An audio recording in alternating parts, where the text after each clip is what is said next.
Prem Kumar. Hi Prem Kumar గారు. Hi sir. Yes sir, చెప్పండి sir. So happy to talk to అండి.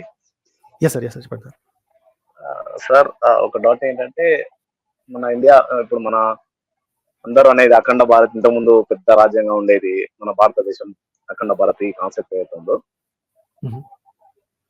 అయితే దానికి సంబంధించి ఇప్పుడు మనకు పూజలు చేసేటప్పుడు జంబూ దీపే భరత ఖండే భరత వర్ష అట్లా అంటారు కదా, మీకు తెలిసి ఉంటుంది.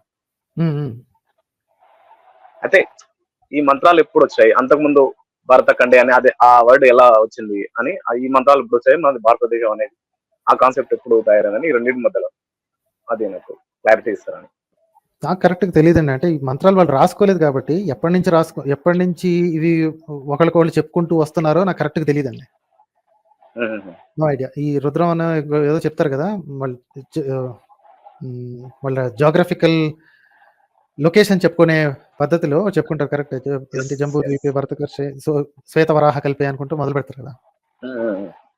సో టైమ్ అండ్ లొకేషన్ గురించి పెద్ద ఒక హిస్టరీ చెప్పుకుంటూ ఉంటారు. ఇది చూసారా, దీన్ని బట్టే తెలుస్తుంది మేము ఎంత పాత వాళ్ళం, ఎంత పాతదో మా సనాతన ధర్మం అని చెప్పుకుంటారు. కానీ రాసుకోలేదు కాబట్టి యూ కెన్ సే ఎనీథింగ్. 100 కోట్ల సంవత్సరాల క్రితం అని చెప్పినా మీరు నో చెప్పలేరు. 1000 ఏళ్ల క్రితం రాసుకున్నారు అని చెప్పినా సరే మనం నో చెప్పలేం. రాసుకోవటం పాస్ట్ గురించి ఇప్పుడు రాయటం ఏముందండి. ఇప్పుడు నేను పాత సంస్కృతంలో ఎవడైనా తెలిసినోడు ఒకడు డైనోసార్ల గురించి ఒక 4-5 శ్లోకాలు ఒక రాసేసి పాతేసి ఒక 1000 ఏళ్ల తర్వాత దొరికింది అనుకోండి, చూసావా మాకు అప్పుడే మా సంస్కృతంలోనే రాసి ఉంది, మాకు ఏంటి డైనోసార్ల గురించి తెలుసు అని అన్నాడు అనుకోండి, ఏం చేస్తాం? రైట్. సో లిపి వచ్చిన తర్వాతే రాసుకున్నాము అని తెలుస్తాం. సో అదే. సో వాడు ఎప్పుడు రాసుకున్నాడు, ఎప్పటిదే ఏంటి అని కరెక్ట్గా చెప్పడం కుదరదండి. No idea. అంటే మీకు అంటే వేదాలు ఈ శతాబ్దంలో వచ్చాయని కొద్దిగా మీకు ఎక్కువ క్లారిటీ ఉంటుంది కాబట్టి ఈ మంత్రం ఫలానా వేదంలో ఉందేమో అని ఆ రకంగా ఏదైనా టైం చెప్పగలరేమో అని నా డౌట్. నో ఐడియా అండి, నో ఐడియా. ఓకే. ఇంకొకటి కులాల గురించి అండి. మన దేశంలో ఫర్ ఎగ్జాంపుల్ మన తెలంగాణ ఆంధ్రప్రదేశ్లో కానీ ఫర్ ఎగ్జాంపుల్ చాకలి వాళ్ళు, వడ్రంగి వాళ్ళు ఇలా ఉంటారు కదా. అయితే అంతకుముందు భారతదేశం అనేది పూర్తి భారతదేశం లాగా లేకుండా రకరకాల రాజ్యాలుగా, ప్రిన్సిపల్ స్టేట్స్ గా ఉందని అంటారు కదా. ఈ కులాలు అనేవి మన పై నుంచి కింది వరకు ఒకే రకంగా ఎలా ఉన్నాయి? అంటే ఫర్ ఎగ్జాంపుల్ చాకలి వాళ్ళు కానీ ఇట్లా డిఫరెంట్ కులాలు అనేవి ఈ రీజియన్ వరకు ఎలాగా ఉన్నాయి పర్ఫెక్ట్ గా, అట్లా ఎలా ఉన్నాయి? అంటే బయట ఎందుకు లేవు, వేరే దేశాల్లో అక్కడ ఎట్లా లేవు అని? అది మొత్తం అంతా ఒకే రిలీజన్ లోంచి వచ్చినాయి కదండి. ఇప్పుడు హిందూయిజం అని ఇప్పుడు మీరు ఒక అవుట్లైన్ అంబ్రెల్లా టర్మ్ ఏదైతే వాడుతున్నారో అందులోంచి వాళ్ళందరూ ఆ పురాణాలు నమ్మేవాళ్ళే, ఆ వేదాలు నమ్మేవాళ్ళే. వాళ్ళ దగ్గర నుంచే వచ్చింది కాబట్టి ఎన్ని రాజ్యాలు ఉన్నా ఏమున్నా సరే కులాలు అలాగే ఉండిపోయాయి. కాకపోతే రాజ్యాల్లో అంటే ఈ రాష్ట్రాల్లో కొన్ని తేడాలు ఎలా ఉంటాయంటే, ఒక పర్టికులర్ క్యాస్ట్ ని ఒక దాంట్లో ఒక స్టేట్ లో ఏమో వాళ్ళని క్షత్రియులుగా ట్రీట్ చేస్తారు, ఎందుకంటే వాళ్ళు క్షత్రియులు అని చెప్పుకుంటారు అనమాట. ఓకే. ఇది ఎప్పుడు అంటే near to their independence time వాళ్ళు ఏంటంటే తక్కువ జాతి అని చెప్పుకుంటే పరువు తక్కువ కాబట్టి మేము క్షత్రియులు అని చెప్పుకుని మీసాలు తిప్పేవాళ్ళు. ఒక 50 ఏళ్ల తర్వాత క్షత్రియులు అనేది చేస్తే మాకు ఏం పెద్ద బెనిఫిట్స్ ఏం రావట్లేదు, సో మేము పాతకాలంలో మేము వాళ్ళందరూ ఈ పనులు చేసుకునే వాళ్ళు, గుర్రాలను కాసుకునే వాళ్ళు, సో మేము క్షత్రియులం కాదు, మేము మమ్మల్ని శూద్రుల కింద ట్రీట్ చేసి మమ్మల్ని బ్యాక్వర్డ్ క్యాస్ట్ లో పడేయండి అని చెప్పి ఇప్పుడు కొట్టుకుంటున్నారు. పక్క రాష్ట్రంలో రివర్స్ లో జరుగుతుంది అనమాట. పక్క రాష్ట్రంలో వాళ్ళు తక్కువ ఉంటే ఏంటి వాళ్ళని బీసీలుగా ఏంటి తక్కువ జాతిగా చేస్తుంటే, what are you talking, we are Savarnas అని చెప్పాము. సో సేమ్ వర్క్ ఉన్నది ఒక్కొక్క స్టేట్ లో ఒక్కొక్క డిఫరెంట్ గా ఉంటుంది. ఎందుకేనండి. అండ్ అన్నిటికీ తల్లి ఏదైతే ఉందో ఆ తల్లి వేరు అనేది ఈ వాట్ ఎవర్ ది కాల్ సనాతన ధర్మం ఉంది కదా, అక్కడి నుంచి కులం పుట్టుకే అక్కడ. అంటే అన్ని రాజ్యాల్లో కూడా ఈ రకంగానే కులాలు ఉండేవా అని డౌట్. అంటే వర్క్స్ సేమ్ కదా. ఇప్పుడు గుర్రాలు పెంచేవాళ్ళు ఒకళ్ళు, కొండలు చేసేవాళ్ళు ఒకళ్ళు, వంటలు చేసేవాళ్ళు ఒకళ్ళు, తుడిసేవాళ్ళు ఒకళ్ళు, కడిగేవాళ్ళు ఒకళ్ళు, తోలు పనులు చేసేవాళ్ళు ఒకళ్ళు. ఈ పనులు కామన్ కదా. ఈ పనులు ప్రపంచం అంతా common, not only in India, ప్రపంచం అంతా కామన్. కాకపోతే ఒక పనిని ఒక పుట్టుకకి అసైన్ చేసి వాడి పిల్లలు అవే చేయాలి, వాడికి వేరే అవకేషన్ వచ్చినా రాకపోయినా చచ్చినట్టు తండ్రి వృత్తి కొడుకు రావాలి అనే రూలు అనే ఈ పిచ్చ ఏదైతే ఉందో ఈ పర్టికులర్ ల్యాండ్ లోనే ఉంది. అంటే వేరే దేశాల్లో కూడా ఫర్ ఎగ్జాంపుల్ ఇప్పుడు బుచర్స్ ఉంటారు, వీళ్ళు ఉంటారు కదా, వాళ్ళను డిస్రెస్పెక్ట్ఫుల్ గా ఎవరు చూడాలి అనుకుంటాను. లేదు, డిస్క్రిమినేషన్ ఎలా ఉంటది అంటే, నేను ఏంటి క్లాసిఫికేషన్ ద్వారా వచ్చే డిస్క్రిమినేషన్ ఎప్పుడు ఉంటుందండి.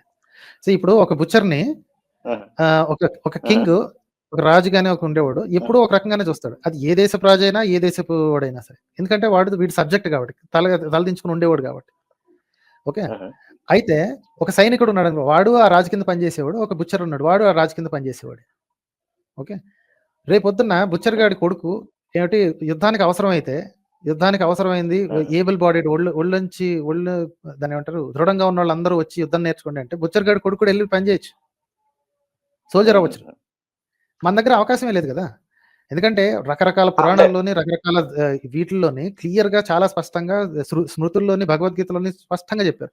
నీకు ఏది అసైన్ అయిందో అది మాత్రమే నీ పని. పరధర్మం అస్సలంటే అసలు ముట్టుకోవద్దు అని చెప్పేశారు. So you are assigned and you are destined to the same work. నీది నీ నెక్స్ట్ తరం, ఆ తర్వాత తరం మొత్తం అంతా అదే డెస్టైన్డ్. వేరే దారి లేదు నీకు. ఇక్కడ వేరే ఈ మిగతా ప్రపంచం వీటికి వచ్చేటప్పటికి పరిస్థితులు అనుకూలంగా లేనప్పుడు అంటే యుద్ధాల టైంలో ఎవడైనా సరే కత్తి పట్టే ధైర్యం ఉన్నాడు ఎవడైనా సరే కత్తి పట్టి వాడికి నేర్పించవచ్చు. రాజులు అట్లా పిలిచేవాళ్ళు అనమాట. రే మనకి యుద్ధానికి జనాలు కావాలి అని పనిచేసేవాళ్ళు ఉన్నారు మన దగ్గర అంతా ఏంటి గోట్ హర్డర్స్ టిల్లర్స్ ఉన్నారు, ఏంటి వ్యవసాయదారులు ఉన్నారు. ఏం పర్లేదు వాళ్ళకి కత్తి పట్టుకోవడం వచ్చా, దృఢంగా ఉన్నారా పట్టుకురా, వాళ్ళకి నేర్పిస్తాను, వాళ్ళు రేపొద్దున సోల్జర్స్ గా తయారవ్వాలి. యుద్ధం అవసరం వస్తే అలా చేసుకోవాలి. సో వాడు రేపొద్దున అంటే మన వాడి ప్రకారం వాడు సోల్జర్ అయిపోయినట్టే కదా. 5 years పాటు వాడు పనిచేశాడు, యుద్ధానికి పోయి వచ్చాడు అంటే వాడు సోల్జర్ అయిపోయినట్టే. వాళ్ళ నాన్న బుచ్చర్ అయ్యి ఉండొచ్చు. అవకాశం నేనేమంటున్నా మీరు చెప్పేది ఓకే పూర్వకాలం సంబంధించి రాజుల కాలంలో. ఈ కాలంలో కూడా అంటే వేరే దగ్గర ఇట్లా చూడరు, అంటే వృత్తిని బట్టి వాళ్ళని చీప్ చూడడం అట్లా చూడరు. మన దగ్గరనే ఎందుకు ఉంటది అని దాన్ని ఏమంటారు తరతరాలుగా వచ్చిన పిచ్చ వాళ్ళ పిల్లలకి అలాగే నేర్పిస్తారండి. ఇప్పుడు వాళ్ళ నాన్న బుచ్చర్ అని తెలిసినా, ఇలా వాళ్ళ నాన్న ఫలానా వర్క్ చేస్తున్నారని తెలిసినా ఊర్లలో ఆ పిల్లోడిని వాడి కొడుకుని అలాగే దూరం పెడతారు కదా. వాడితో ఏంటో నీకు స్నేహితం, వాడితో ఏంటి నీకు పని, వాడు ఎవడో తెలుసా నీకు, వాడేంటి వాడి జాతి ఏంటో తెలుసా నీకు అని చెప్పి పిల్లల దగ్గర నుంచి నేర్పించి పంపిస్తారు కదా. అందుకే వస్తుంది. ఇప్పుడు రాజ్యాంగం ప్రకారం చూసుకుంటే అలా అంటాం ఇల్లీగల్. కాకపోతే ఇంట్లో పిల్లలకి మీరు ఏం నేర్పిస్తున్నారో వచ్చి రాజ్యాంగం తొంగి చూడదు కదా, గవర్నమెంట్ తొంగి చూడదు కదా. తెలుసుకోలేరు వారు. ఇంట్లో కూర్చొని నీట్గా అదే నేర్పిస్తారు. వాడితో నీకేంటి స్నేహితం, వాడితో తిరుగుతున్నావు ఎందుకు, ఆ పర్టికులర్ వీధిలో ఎందుకు తిరుగుతున్నావు, అదేం వీధో తెలుసా నీకు, అందులో ఎవరు ఉంటారో తెలుసా, ఇలా మాట్లాడతారండి. వచ్చి కులం పేరుతో పూర్తిగా మాట్లాడుకుంటారు. మరి అట్లా మాట్లాడిన తర్వాత పిల్లలు మెల్లిగా పెరిగి వాళ్ళ నాన్నలు పిలుస్తూ ఉంటారు. ఆడి ఎంత పెద్దోడైనా సరే అరే ఒరే అని పిలుస్తూ ఉంటారు. వీడు కూడా అరే ఒరే అని పిలుస్తూ ఉంటాడు. అది నిజంగా నేను కూడా చూసాను. ఇప్పుడు పల్లెటూరులో జనాలు మాట్లాడుకునేటప్పుడు కూడా జనరల్ గా నేను అనుకోండి ఫలానా పేరుతో పిలుస్తా, వేరే వాళ్ళైతే ఫలానా మాది వాళ్ళు, పలానా సాకలైనా, లేకపోతే ఫలానా అమ్మాలైనా, ఇట్లానే ఉంటది కదా ఊర్లలో జనరల్ గా. అదే చెప్తున్నా. సో ఆ పేర్లతోటి పిలిచేస్తే ఆటోమేటిక్ గా ఏంటి ఎక్స్ప్రెషన్ కూడా ఉంటుంది. పేరుతో పాటు ఎక్స్ప్రెషన్ పెట్టి పిల్లల్ని నాశనం చేయటం అంటే ఈ నీచర్ వల్లనే కుదురుతుందండి. పిల్లల మనసులను నాశనం చేయడం అంటే నీచర్ వల్లనే. ఇప్పుడు వాళ్ళ వృత్తి మారిపోయి ఉండొచ్చు, వాళ్ళు కంప్లీట్ గా ఆ వృత్తులు ఎప్పుడో వదిలేసి ఉండొచ్చు, 3-4 తరాల కిందటే వదిలేసి ఉండొచ్చు. కానీ ఇప్పటికి కూడా వాళ్ళకి ఆ కులం పేరు అది పేరు పెట్టుకుని అలాగే పిలుస్తుంటే మరి పిల్లలు ఇంకేం బాగుపడతారండి. వీళ్ళకి ఇష్టం లేదు. యాక్చువల్లీ హిందువులు అని చెప్పుకునే వాళ్ళకి కులాన్ని వదులుకోవటం ఇష్టం లేదు. ఈ కుల అంతరాన్ని వదిలించుకోవాలన్న ఇంట్రెస్ట్ అసలే లేదు. వాళ్ళకి అది కావాలి. Right sir. అయితే థ్యాంక్స్ అలాట్ అండి. Okay sir, thank you. Right.